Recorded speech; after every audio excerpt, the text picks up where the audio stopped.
Dinas Dukcapil masing-masing kabupaten kota, kami sampaikan di sini, datanya sudah kita sinkronisasikan.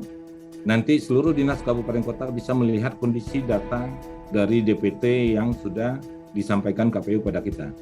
Kita sudah melakukan sinkronisasi. Jadi nanti seluruh dinas kabupaten kota saat berdiskusi betul-betul menguasai apa yang menjadi data DPT yang dimiliki oleh KPU itu sendiri per kabupaten kota. Tidak hanya dimintakan saja, disuruh memadankan dan seterusnya. Punya wibawa dalam hal berdiskusi bahwa data DPT-mu seperti ini. Data DPT-mu seperti ini. Dan data DPT-mu seperti ini. Nah, inilah yang menjadi harapan kita ke depan, bahwa Dinas Dukcapil betul-betul sebagai penguasa data di lingkungan Dinas Dukcapilnya. Tidak hanya dimintakan saja, diperintah oleh lembaga lain dan diatur oleh lembaga lain, tapi mampu menyampaikan apa yang menjadi persoalan data di lembaga tersebut. Nah, inilah harapan pertama kita ke depan, bagaimana Dinas Dukcapil bukan saja memberikan pelayanan terbaik bagi masyarakat, tapi mampu mempengaruhi kualitas data di lembaga di tempat-tempat dinas-dinas lainnya. Mampu melihat ataupun mengutarakan permasalahan-permasalahan data di lembaga lainnya. Nah, ini peran dari Dukcapil betul-betul sangat kuat dalam hal data kependudukan, sehingga tanggung jawab kita bagaimana kita betul-betul menjaga kualitas data itu yang harus kita jamin kepada semua pihak. Betul-betul memberikan pelayanan terhadap data kependudukan. Nah, ini contoh-contoh data yang sudah kita sinkronisasikan ke depan. Nah, untuk itu kita coba menyelesaikan siap terpusat terlebih dahulu. Nanti informasi ini kita sampaikan dalam monitoring ataupun monitoring kependudukan terhadap layanan-layanan kependudukan lainnya. Nanti setelah kita sinkronisasikan dengan siap terpusat secara keseluruhan, layanan Dukcapil juga bisa mempertontonkan atau menunjukkan transaksi lahir mati pindah datang untuk lembaga-lembaga lainnya. Jadi nanti data kesehatan, DTKS, setelah sinkron nanti masing-masing kabupaten kota bisa melihat secara utuh tingkat kabupaten kotanya dan tingkat provinsi. Nah, dari data itu juga bisa kita lihat sehariannya. Dari layanan kependudukan, apa saja yang berpengaruh pada data DTKS. Dari layanan kependudukan, apa saja yang berpengaruh pada data DPT KPU, dan seterusnya. Nah, inilah yang harus menjadi tanggung jawab kita. Nah, dalam waktu dekat juga, kalau semua kabupaten kota sudah kita lakukan pelayanan siap terpusat, datanya sudah diintegrasikan secara keseluruhan, kita akan bisa melihat apa yang menjadi target kinerja dari Bapak Ibu sekalian. Jadi ini baru kita secara pusat bisa melihat, nanti secara data apabila siap terpusat sudah diintegrasikan secara seluruh datanya, monitoring ini akan masing-masing kabupaten kota bisa melihat. Dari data pelayanan perekaman yang ada tersinkronisasi dengan data pendidikan, Dapodik. Dari data ini siapa saja yang sudah Bapak Ibu rekam, di sekolah mana saja yang sudah direkam. Nah, ini target kita, makanya kenapa kita mengejar pelaksanaan integrasi data siap terpusat, supaya monitoring ini semua kabupaten kota dan provinsi bisa melihat. Sehingga target kinerja, sasaran kerja, ataupun program kerja, Bapak Ibu Dinas sudah bisa memetakannya. Hari ini saya ke sekolah ini melakukan perekaman, hari ini, dan ini juga langsung memperbaharui monitoring pada layanan siap yang kita sajikan nantinya. Jadi setiap layanan, setiap transaksi yang Bapak Ibu lakukan di Dinas Dukcapil Kabupaten Kota bisa langsung terlihat dan terpantau, baik oleh provinsi, kabupaten kota maupun di tingkat pusat. Kalau kita lihat dari monitoring kita saat ini, DKI sudah 52%, 52%, hampir 53% melakukan perekaman umur 17 tahun sampai dengan 14 Februari 2024. Dari data Dapodik 2,1 juta, yang wajib pilihnya nanti di pemilu serentak ada 709.000, sudah direkam 375.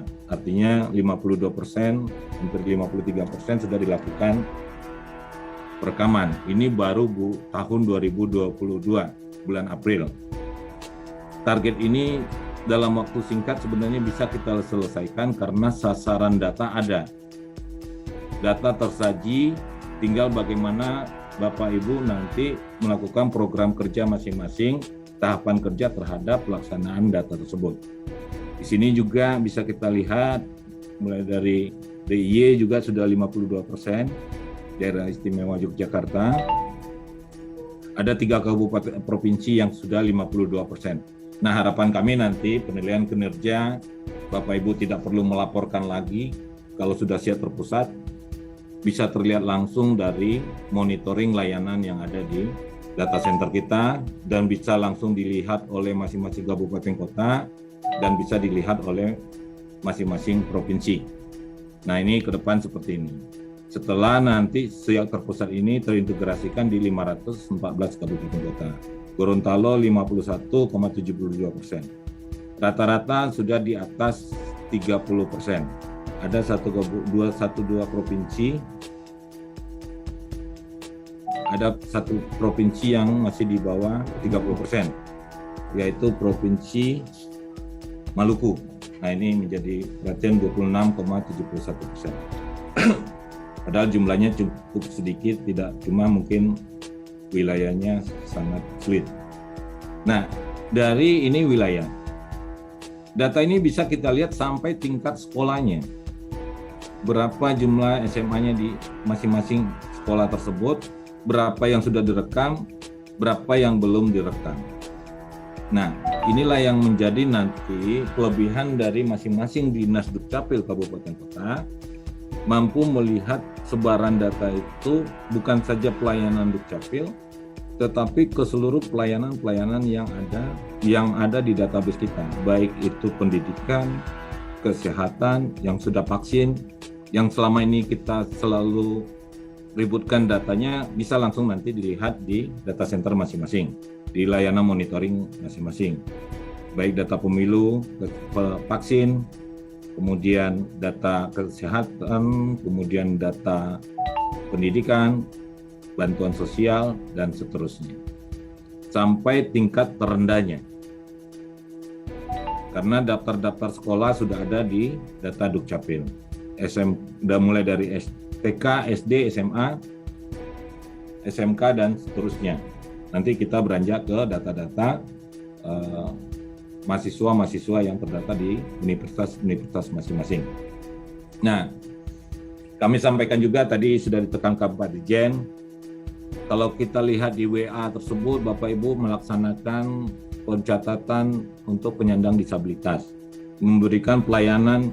Saat ini kita sedang melakukan gerakan pelayanan untuk disabilitas. Tapi yang terjadi, angka-angka pelayanan yang disampaikan tersebut tidak tercatat dengan secara keseluruhan di dalam database kita. Artinya, Bapak Ibu mengeluarkan dokumen, tetapi tidak memperbaiki data. Ada yang memperbaiki data, ada yang kelewat. Terlewat tidak merubah status yang bersangkutan. Diberikan KTP, tapi statusnya tidak dicatatkan apa yang menjadi disabilitas yang bersangkutan, baik itu fisik, netra, buta, rungu, mental, dan seterusnya. Nah, ini harapan kami, karena ini sedang gencar kita laksanakan, betul-betul karena tugas kita menjaga kualitas data. Tidak pelayanan saja, tapi bertanggung jawab terhadap pelayanan yang kita berikan. Artinya, di saat Bapak Ibu memberikan dia sebagai status disabilitas, tentunya datanya juga terdata sebagai disabilitas. Bukan KTP saja, memang di KTP tidak terlihat status disabilitas. Tapi kalau tidak dientrikan di dalam database-nya, tidak dirubah dalam database-nya, nah artinya kualitas data pelayanan yang kita berikan betul-betul hanya pelayanan fisik saja. Hanya memberikan KTP KK. Di dalam KTP KK tidak ada status disabilitas. Artinya pelayanan itu yang kita berikan hanya pelayanan biasa yang kita lakukan oleh masyarakat biasa, yang diterimakan oleh masyarakat biasa. Padahal program kita adalah program pembendataan bagi pemberian pelayanan yang meminta pelayanan bagi disabilitas. Begitu kita cek datanya, banyak di WA Group, saya cuma baca, memberikan layanan 500 sekian. Begitu kita cek datanya, disabilitasnya tidak sampai segitu. Artinya, pelayanan diberikan, data kependudukan diberikan pada yang bersangkutan, dokumennya, tetapi status yang bersangkutan tetap menjadi manusia normal, bukan disabilitas. Nah, ini harapan kami pada Bapak Ibu Kepala Dinas, dalam pelaksanaan pencatatan disabilitas, target utamanya datanya berubah. Jangan hanya memberikan KTP, tapi datanya diabaikan. Sehingga pada biodata yang bersangkutan betul-betul tercatat sebagai disabilitas. Di saat kita menyerahkan data, menyajikan data, betul-betul bisa kita sajikan mana yang disabilitas, mana yang tidak disabilitas. Tapi kalau semua hanya pelayanan KTP yang diterbitkan, KTP-nya diberikan, KK-nya diberikan, biodatanya tidak diapa-apakan, artinya penduduk itu adalah penduduk normal, bukan disabilitas. Padahal program yang kita gencar-gencarkan sekarang adalah pemberian dokumen pelayanan bagi disabilitas. Nah, ini data-data yang kami sajikan, yang kami lihat dari database kependudukan yang ada di Ditjen Dukcapil terhadap apa yang menjadi program Bapak Ibu Dinas Dukcapil Kabupaten Kota. Jadi dari Direktorat Pihak hanya melihat betulkah apa yang disampaikan oleh masing-masing dinas di WA Group tersebut, atau hanya pemberian KTP untuk kaum disabilitas saja, atau betul-betul memberikan dokumen kependudukannya dan sekaligus memperbaharui data yang bersangkutan. Nah, ini bisa kita hitung bersama-sama. Angka yang Bapak Ibu sampaikan dengan angka yang tertera dalam database bisa kita sandingkan secara bersama-sama.